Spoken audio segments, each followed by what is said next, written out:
Como posso me livrar das impurezas da minha vida anterior, daquela vida que eu vivia antes da regeneração, antes do novo nascimento? Como eu vou me livrar disso? Nem tente. Nem tente. Nem pense em tentar.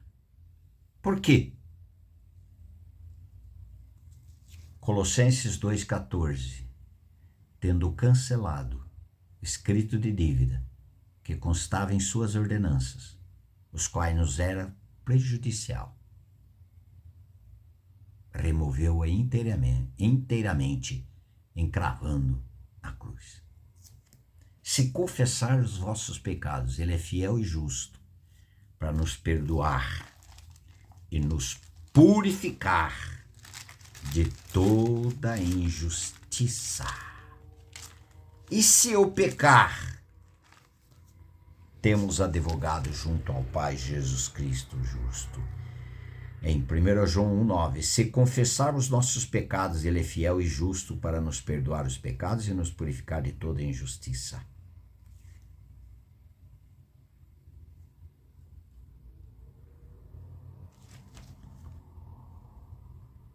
O que aconteceram com os pecados de outrora? Todos aniquilados. O sangue do Senhor Jesus Cristo purificou. Perdoou e purificou. Agora, o que eu faço? Não faça nada. Entregue teu caminho ao Senhor. Não é assim? Salmo 37,5. Entrega teu caminho ao Senhor, confia nele e o tudo ele fará. Que caminho é esse? Eu estou sendo perturbado pelos pecados de outrora. Você não foi liberto, não? Jesus, Cristo, não é suficiente, não, filho? Filha, dos seus pecados não me lembro. O Senhor diz. Pecado perdoado para Deus é pecado anulado. Ele esquece. Outra coisa, mas as consequências dos nossos pecados, tanto hoje quanto antes da nossa regeneração, a consequência estará aí para nós. Muitas delas para fazer lembrar de como nós vivíamos antes, como nós éramos tão perdidos, pecadores, incrédulos, cegos, imundos, condenados. E se o Senhor nos levasse para o inferno, ele estaria sendo justo e até amoroso, porque é isto que eu mereço. Mas Deus prova o seu próprio amor para conosco. O Senhor Jesus veio cheio de graça e de verdade. E o Senhor Jesus Cristo nos atraiu lá no corpo dele na cruz, nos crucificou, nos fez morrer para a velha natureza. Porque agora, se eu estou em Cristo, sou nova criação, uma nova criatura.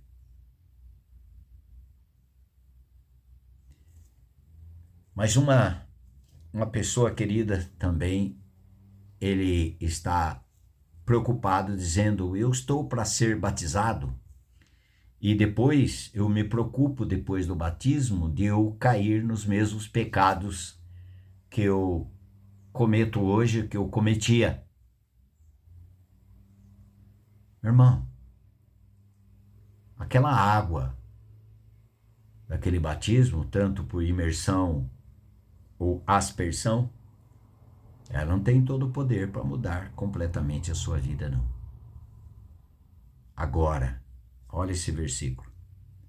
Em Gálatas 3, 27. Porque todos quantos fostes batizados em Cristo. É em Cristo e não na água.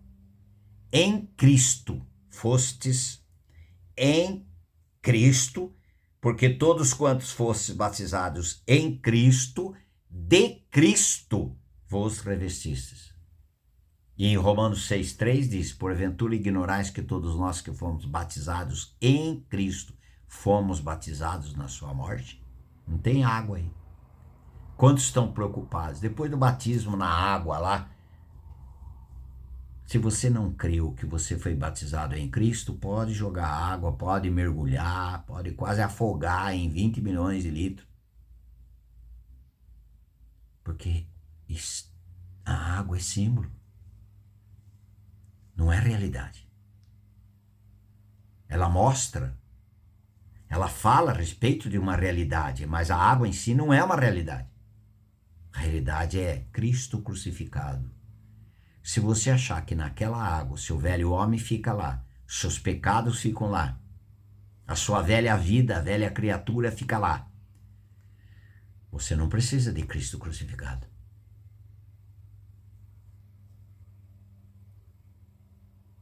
Olha o que uma pessoa diz, um homem de Deus. Se eu tentar ajudar uma pessoa, espiritualmente, sem conduzi-la à cruz, eu sou um traidor da cruz de Cristo. Quantas pessoas tentam ajudar uma pessoa dizendo que ela vai ser salva, vai ser liberta, ela vai ter uma nova vida depois da água? Isso é traição. Isso é idolatria. É essa a grande preocupação de muita gente. E depois que eu fui na água? Não. Depois que eu fui crucificado com Cristo, fui batizado, sabe quem nos batiza em Cristo? O Pai. É Deus o Pai que nos batiza em Cristo. O Pai que nos conduz a Cristo. Ninguém poderá vir a mim se o Pai que me enviou não trouxer. Lá em João 6,44. O Senhor Jesus disse isso. Portanto, se você foi batizado em Cristo, de verdade, é claro que a pessoa vai querer no batismo de água, por obediência à palavra de Deus, para testemunho e etc. Mas, onde faz de um velho homem um novo homem, é a cruz de Cristo. É o nosso batismo na morte de Cristo. Lá a nossa morte. Agora, se eu tive esta realidade, esta verdade, quem vai me sustentar depois? Eu não vou ficar preocupado com e depois amanhã se eu, só de falar eu, e se Cristo, e se o Senhor Jesus Cristo te fortalecer, e se o Senhor Jesus Cristo te perdoar, e se o Senhor Jesus Cristo ser a sua vida, e Ele é santo, Ele é obediente, Ele é o poder de Deus. Por isso que 1 Coríntios 1,18 diz certamente que a palavra da cruz é loucura para os que se perdem, mas para nós que somos salvos, poder de Deus. É um poder sobrenatural de Deus. Jesus Cristo habitando no seu interior. Cristo tornando a nossa vida para o nosso viver. Ele é poderoso para nos guardar. Agora é viver pela fé.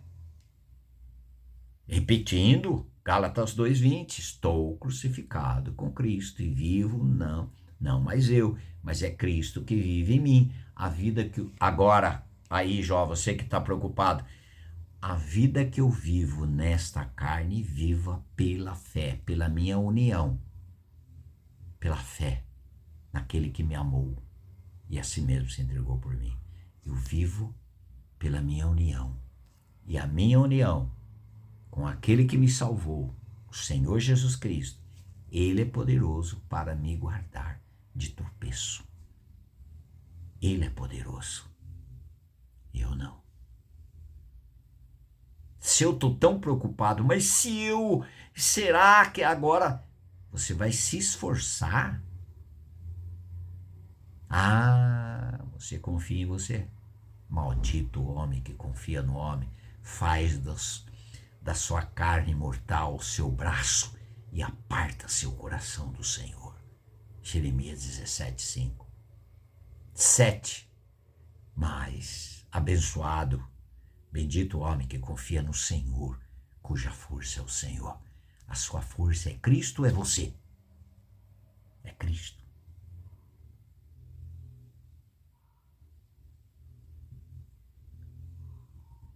E se temos advogado junto ao Pai, Jesus Cristo justo, mas eu não vou ficar defendendo pecados. Jesus já me perdoou, Jesus já me restaurou, o Senhor Jesus já me deu uma nova vida. E esta vida, ela é santa, ela é poderosa. É a vida de Deus e para Deus.